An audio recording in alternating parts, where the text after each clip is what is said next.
Hi everyone, my name is Anita Wallace and I'm Chair of the Lymphedema Support Network. And I'm delighted to welcome today Dr. Catherine O'Leary, GP from Oxford, who is joining us for the fourth in our series of our expert question and answer sessions. So welcome Catherine, and thank you so much for agreeing to join us.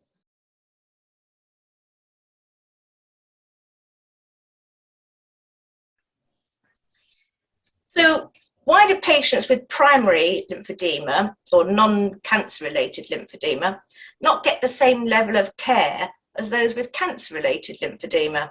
And do GPs find it as frustrating as we do? So I think I'm probably fortunate that we've got a very good lymphedema service locally that covers both cancer and non-cancer related care. The children do still have to travel to London, at least for initial diagnosis. So I think we're fortunate here. My understanding it's about funding and commissioning, but I don't have much experience about what happens nationally, although I have heard anecdotally there's sort of uneven care across the country.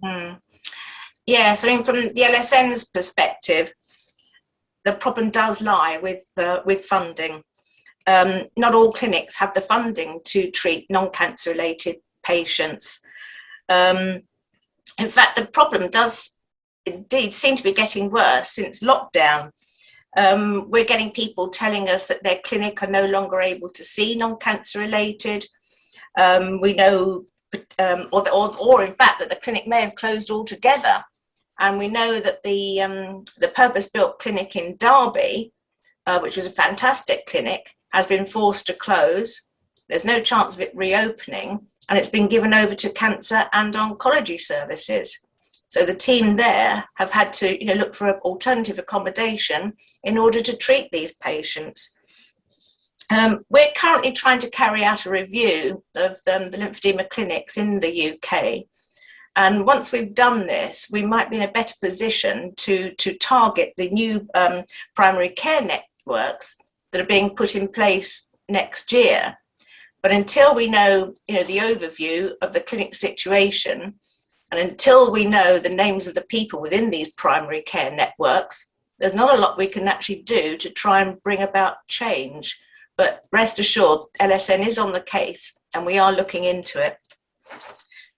And our view is at LSN that it's discrimination. If you're treating cancer patients, why aren't you treating non-cancer related patients? In fact, I've heard many times, why do I have to have cancer to be treated for lymphedema? And we quite agree, it's discrimination. Is there anything you'd like to add, Catherine? Yeah, I think, it's a real pity to hear that some of the clinics are closing. In our area, so the PCNs in our area are already up and running in Oxfordshire. And I think in some areas of the country as well, a lot of areas the PCNs are now up and running. So yeah, hopefully we'll, that situation won't continue to deteriorate. And I think your review of what currently is happening will be really helpful. Yes, we need to try and get that in place first. So that's what we're currently working on.